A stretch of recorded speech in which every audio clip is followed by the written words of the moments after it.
Hello, everyone, and welcome to Wild Moments brought to you by explore.org. I bet you're wondering who's this handsome fellow sitting next to me?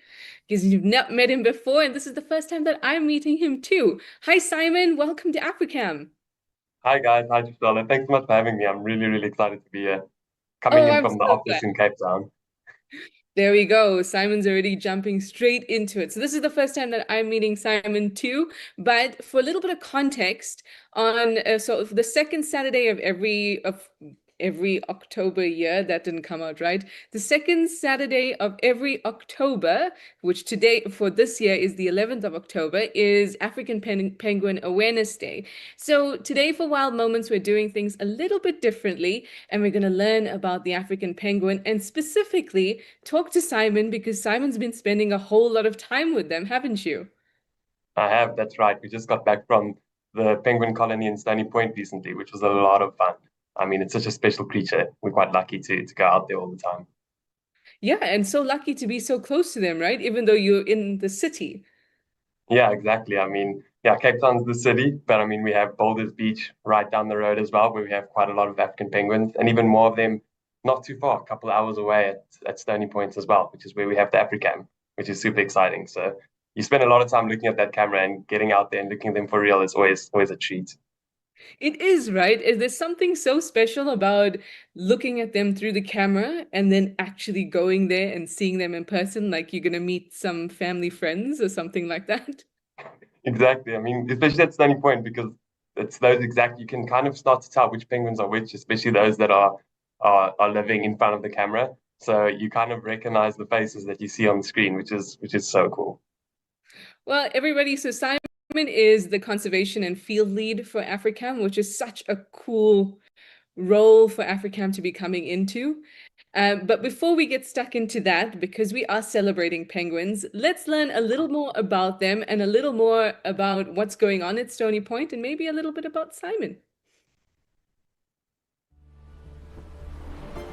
Along this wild coastline, a silent crisis brews.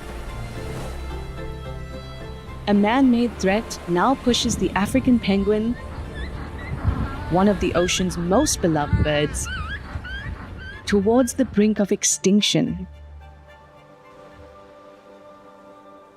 Since 2023, explore.org and Africam have brought Stony Point's penguins into our homes. Through the camera, we witness their daily lives, the struggles, the playful antics, even a penguin love story. Within this fragile colony, two tiny lives became ambassadors of hope. From the moment they hatched, Pit and Pat carried the promise of their species. We first met them as delicate eggs, tucked safely beneath their parents' warm, patient care. Then we watched them crack their way into the world, small, helpless, and full of promise. Day after day, our camera captured their story, fed, sheltered, and protected by loving parents in a harsh world. Life for an African penguin is never easy, but at Stony Point, dedicated people work tirelessly to safeguard them.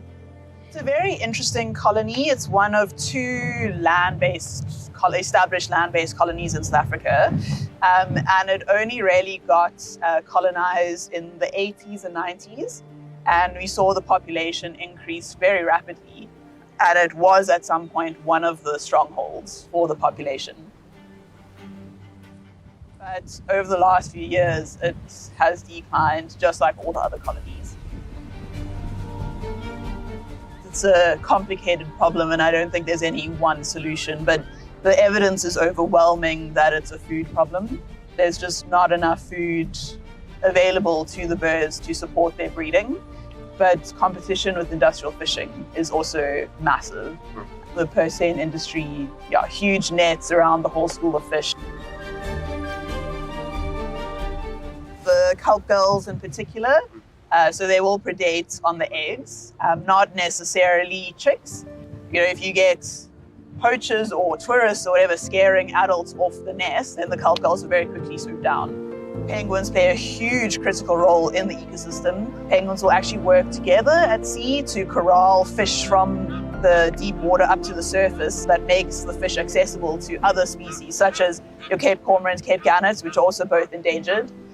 So if the penguins go extinct, what are the knock-on effects? There are some incredible individuals who have dedicated their lives and careers. There have been many hurdles. It's been a long, long battle. People are not giving up the fight, and we're hoping that we're going to see fatter, healthier penguins from now on. I think the big thing is like using your voice. We still meet people who have no idea that the African penguin is about to go extinct. Pit and Pat reached their milestones and left the nest. Every moment we captured revealed the fragile, fleeting beauty of life as an endangered penguin. Will they survive the challenges ahead? Will they one day return to raise chicks of their own? Their journey is more than a story. It's a reminder that every penguin, every chick, is worth fighting for. Through their lives, we are reminded that together, we can help turn the tide for Africa's most endangered seabird. Good luck, Pit and Pat.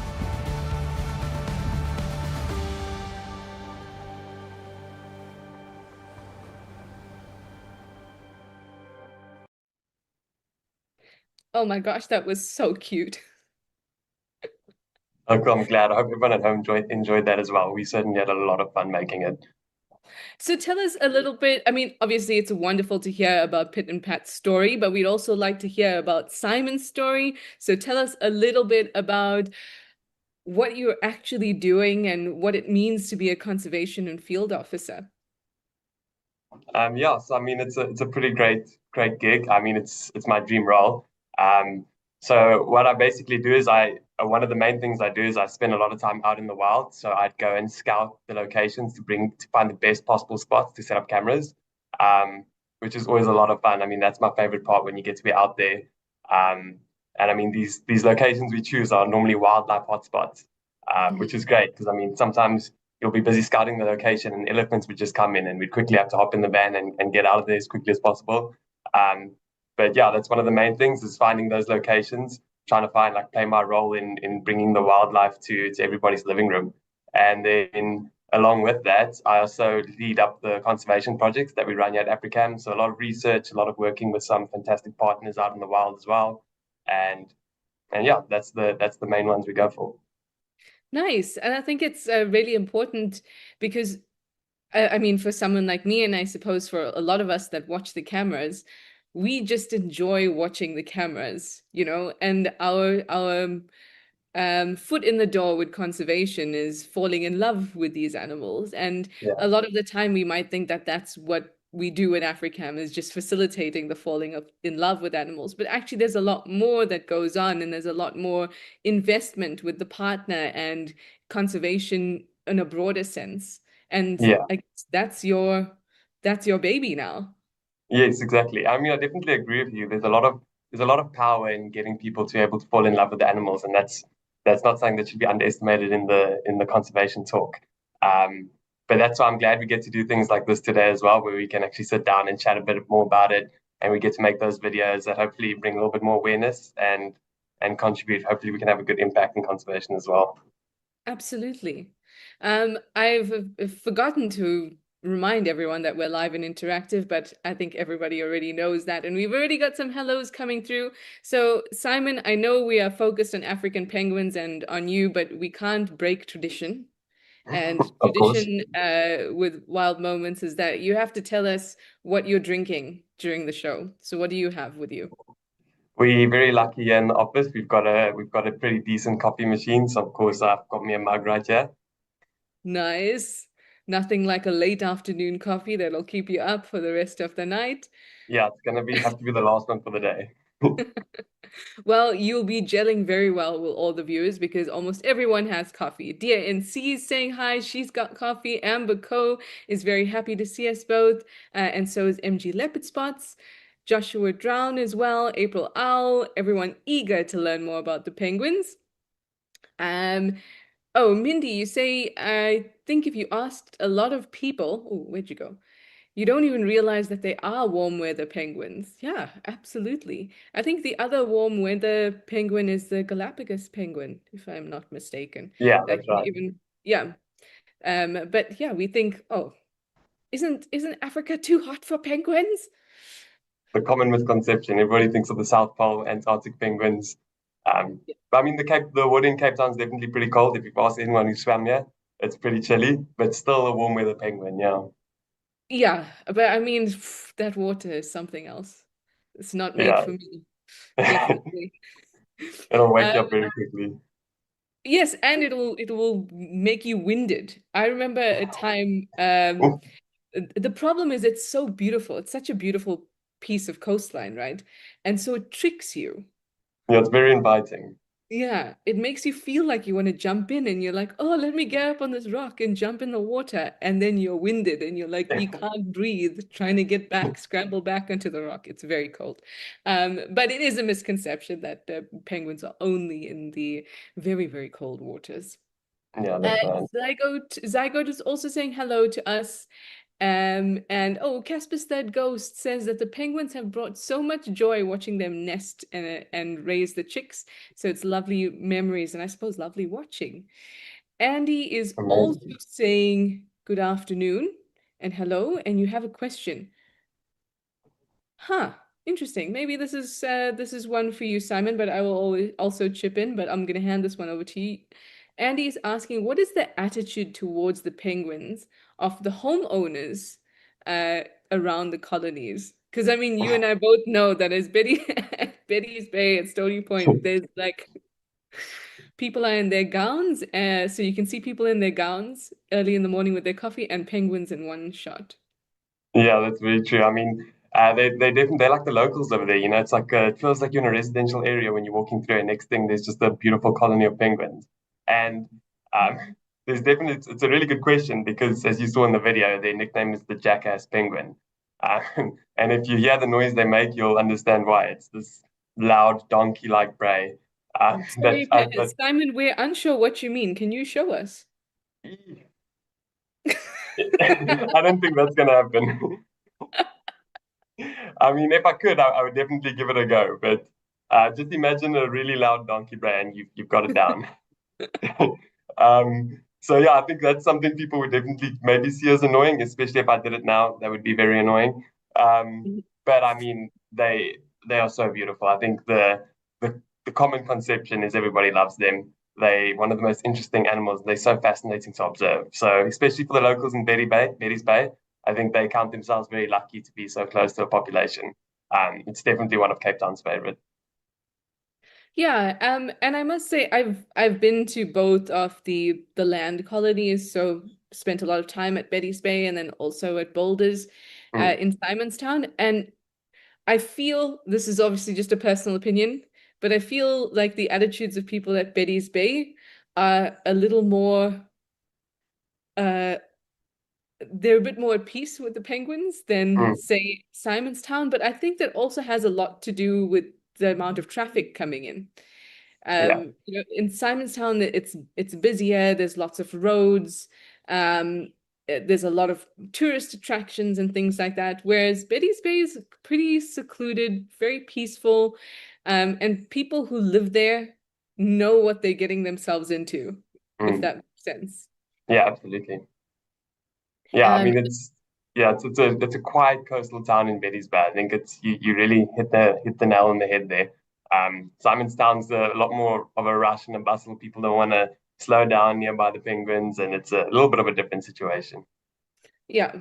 And oh gosh, I can remember filming in uh, at Stony Point, and there literally being a man in his dressing gown Yeah, in the background. And just like with his newspaper, and so you know what I love about when wildlife and people coexist?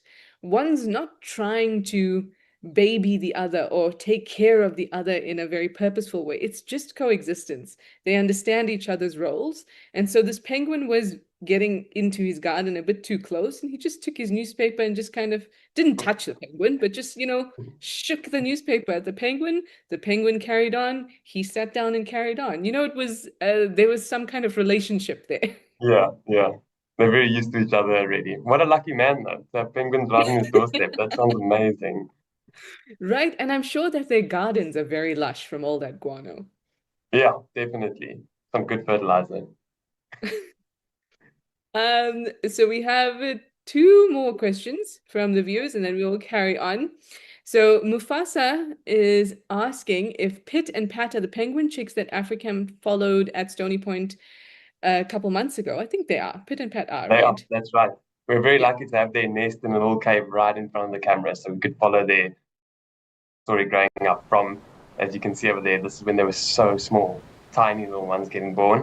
And then having them in the nest there, we got to watch them grow up. It was really, really cool. And we've named them Pit and Pat. Kind of sounds like the sound a penguin makes when it waddles down the road. Pit Pat, Pit Pat. Exactly. Um, oh, Baroness von Sploot. You are asking what are those adorable looking otter type animals that lounge on the rocks? You love to watch them too, and of course the penguins as well. I think you're talking about the rock hyraxes, or we sometimes call them dassies, but they are Mhm. adorable. They really are. Absolutely adorable. So you also told us, I mean, we watched the video, and then you also told us that you had just been to Stony Point and you were, talking to people, filming, and all of that. So tell us what you learned, if there was anything cool that happened, a little bit of behind the scenes. I mean, yeah, that was a lot of fun. We spent quite a bit of time filming out there, and we're also really lucky because we get to be kind of on the ground with the people who work with these penguins every day, and they've always got the most fascinating stories. As you saw in the video, we interviewed one of our researchers down there, Eleanor. She works with BirdLife, and they're doing a lot of amazing work down there as well. And it was great to have a chat with them and see how we can kind of work together and how we can complement their work and do everything together. It was really great. And I mean, like I mentioned earlier, especially with Pit and Pat's a great example. You get kind of attached to these Mhm. to these characters that we have over there. And like I said, we watched them from the moment the egg hatched, and we watched them grow up. And by the time when we went down there, they were a couple months old, so they were getting big. Their fur was starting to fall off. They get this waterproof skin that only comes out when they become a sub-adult. Um, and they were getting close to the stage of fledging. So it was really nice to see them before they did fledge and stand right behind where the camera is and have that view that we've been looking at home every day for hours. And Mhm. now we have our own cameras filming them, watching them. It was very special. Did it feel like you were meeting a celebrity? It did. It really. That's exactly what it was like. We were like fangirls. Because I think that's quite a not that I'm huge on the celebrity fanfare, but I think it's quite a powerful thing, right? Because if somebody just jumps onto our cameras and watches the Stony Point camera and sees everyone in the Boma chat talking about Pit and Pat, um, and that might be their first introduction to penguins ever, and then they Mm. fall in love with that specific pair. And then suddenly that becomes a reason to maybe support conservation efforts in the area, come to Stony Point and visit them and Yeah. see them in person. So the consequences or the impact is so far reaching, even from just being able to witness these chicks growing up. Yeah, absolutely. I mean, they're a good representation for the rest of the colony and all the penguins. And I mean, that's where we're hoping to make a strong impact now as well.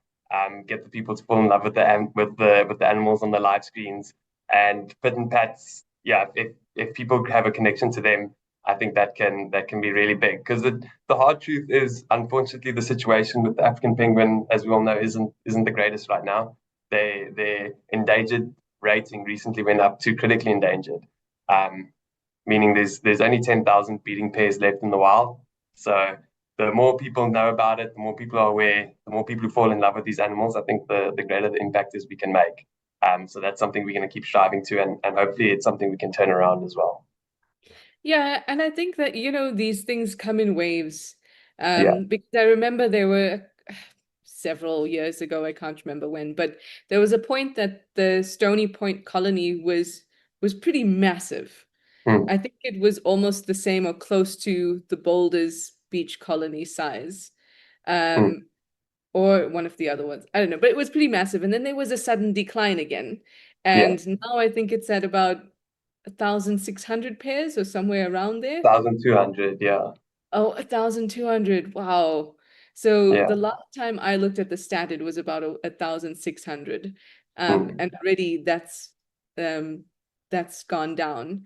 Yeah, And populations can recover and all of this, but the problem is that every time there's a decline in population size, resilience gets declined as well. So that means that the populations aren't able to recover as efficiently or even to the numbers they once were easily anymore. And that becomes a huge problem.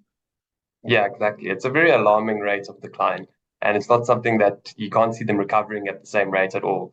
So I think everyone's aware that we're in it for the long run, and I think it would be the most amazing success story if this is something that South Africa can come together and turn around. Um, Especially now, I mean, the day that the penguins got reclassified to critically endangered was of course a very sad day, but you can try and turn it into something good. At least now there's stronger bargaining points with when it comes to the laws around these spaces as well. Now the laws have become more strict, with fishing closures. Um, yeah, to back that up, there's the main issue. There's it's a multifaceted problem, of course, as it always is. Mm. But one of the main driving issues is it's a problem of food. There's not enough sardines and anchovies around, and the penguins can't travel too far, especially during breeding. So expanding those fishing closures around the most important colonies is extremely important, and that's something that is now starting to get a bit better. They have been expanded. The laws are becoming a little bit stricter. So it's a step in the right direction. And I think that's an important point as well, talking about status. Um, it's not only indicative of how many animals there are there, how many are left, but it's also it can be very helpful when just trying to create laws or governance around these animals. Once there's a certain status reached, it means that, hey, we can look at these laws now, we can start doing this. So it's, and like you say, it's not always I mean, of course, it's a terrible thing, but at the same time, there's benefits, and we can look at it in a positive way and try to do our best with the new status. One of the questions that I had, and I'm sure that many people have as well, is that Betty's Bay and Stony Point, that area is in a marine protected zone. Am I right? Yeah, that's right. It's like an MPA over there. Yeah. So does that mean that penguins will or fishing boats, can they still come into that space? That's they can't come into that space, but there's a range to the fish enclosure in that area. Okay. So which is why, in terms of the laws being able to become more strict and maybe being expanded on a little bit, is something that we can be hopeful about. So I'm not exactly sure what the range is, but Mhm. if you look at it's dependent on each of like all the main populations, like in Robben Island, on Dyer Island near Gansbaai. There's another one in Algoa Bay and up the coast in Namibia as well. And they've created these enclosures, these fish enclosures, sorry, around each important colony. So say it's 10 kilometers off the coast of Betty's Bay, the fishing boats aren't allowed in there. And I do think that's the number it recently got expanded to. And now it's just the thing of regulating that as well. Yeah, and I think it's also important, if there is a fishing closure up to 10 kilometers off coast, that's Mm. still, I mean, that's a great thing. But if Yeah. there's still overfishing happening outside of those closures, it still impacts the population. Yeah, exactly. I mean, the ocean doesn't have borders. Exactly, yeah. Yeah. Yeah, that's the sad thing. So there's a lot more that has to be done aside from the closures, but I definitely do think it's a very necessary Oh, step, of course. yeah, it's a step in a very, very positive direction. Yes, exactly. Zygote was wondering if sandcob tag the breeding pairs? Well, they don't tag it in terms of monitoring the population size. They do their own counts for that, but they do. There's so many NGOs in Cape Town doing amazing work around them, and there are certain penguins that are tagged and are being monitored. Especially now with the size, it's maybe not too difficult to monitor to tag a large part of the population. So they do tags, and they monitor those quite closely. Yeah, I can imagine they would. I mean, Yeah, what's really nice about African penguins, and I guess after this critically endangered status, is that a lot of effort is going into supporting the population. exactly. And being there on the ground with the researchers and those wonderful people that are helping to protect the penguins, did you learn of any interesting conservation projects that are going on with them? Cool things that they're doing on the side that we don't ever get to see or hear about? Yeah, I think one interesting one I'd love to speak about.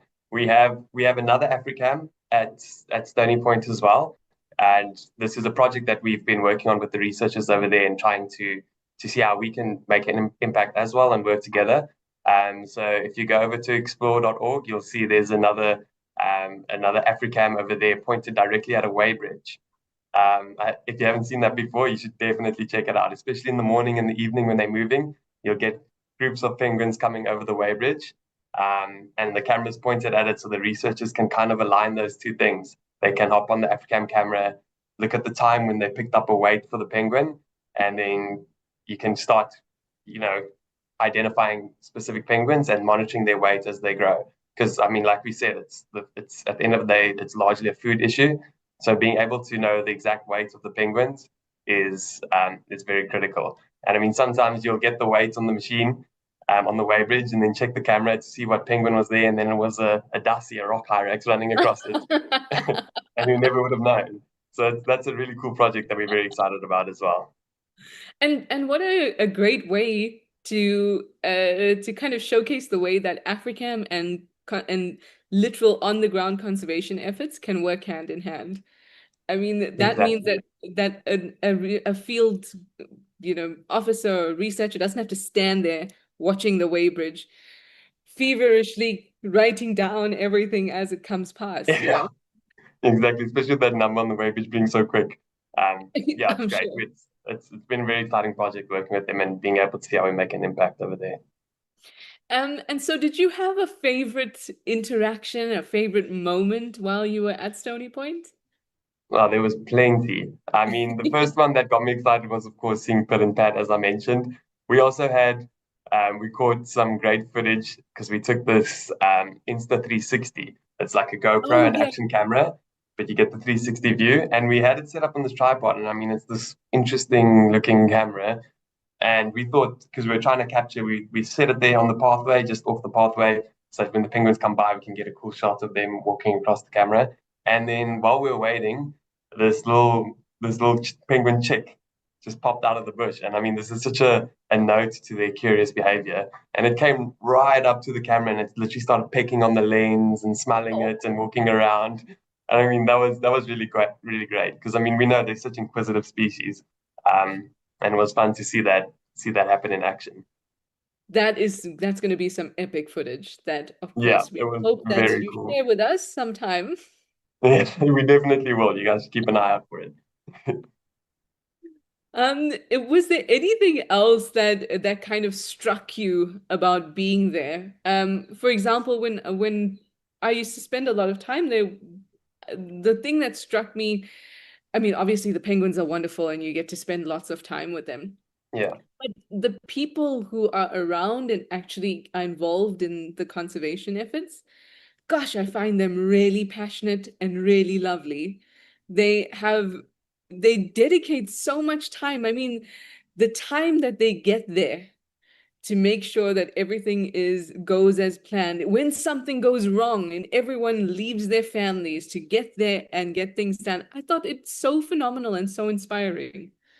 100%. I mean, it's always super inspiring to be on the ground with the people putting the work in every day. I mean, when we were there, there was a storm coming up the next day as well. And we could just see all the rangers, everybody with hands getting involved, digging up trenches along the outsides of the colony. Because, if storm coming through can easily wash some of the eggs away or chase the parents off of a nest. So everybody just got hands down, ready to work. And it's really inspiring to see how hard they work. And as well, they were so hospitable. I think everyone in the conservation space, especially with a colony that needs as much help as this. Everybody sees all the other NGOs as partners, and we can all just work together and see how we can make a change. So they were extremely welcoming to us.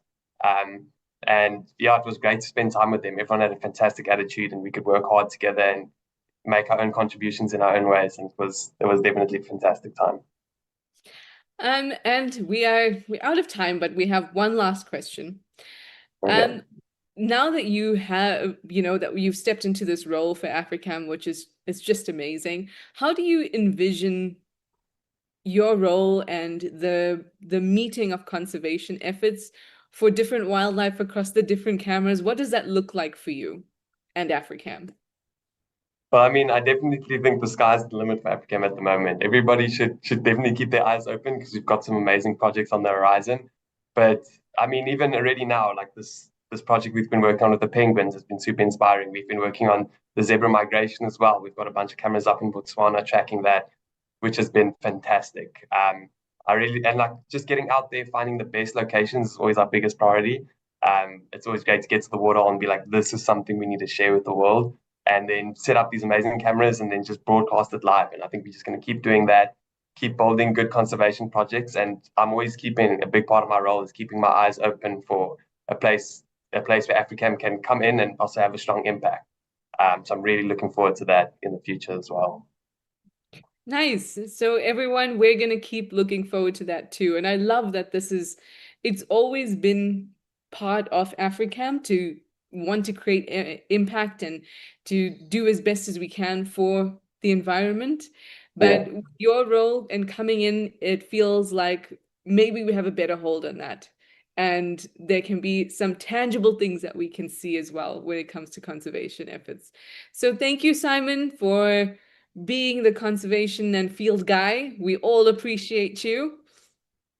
Thank you so much for your kind words. And thanks for having me on. This was a lot of fun. I'm really looking forward to doing this again. It's always great to chat about conservation. Yeah, absolutely. When there's a new project that happens or, you just feel like jumping on, especially there's sometimes when I'm the Lone Ranger, which is unfortunate. Yeah. Yeah. Then you're welcome to jump on. Yeah, we'll definitely And sub me in. yeah, exactly. And for everyone who joined us, thank you very much. Thanks for your questions and your comments. And thanks for just listening to what Simon has to say and listening to what we have to say about penguins. And I hope that on Saturday you will be celebrating penguins however you want to. Not sure, but I'm imagining penguin outfits. And if that's so, I need photos. Yeah, we've got to put the tuxedos on. There we go. Simon doesn't know it, but he just signed up to send us photos of him in a tuxedo. Yeah. Well, thank you, everybody, and I will see you next week. Bye for now. Goodbye.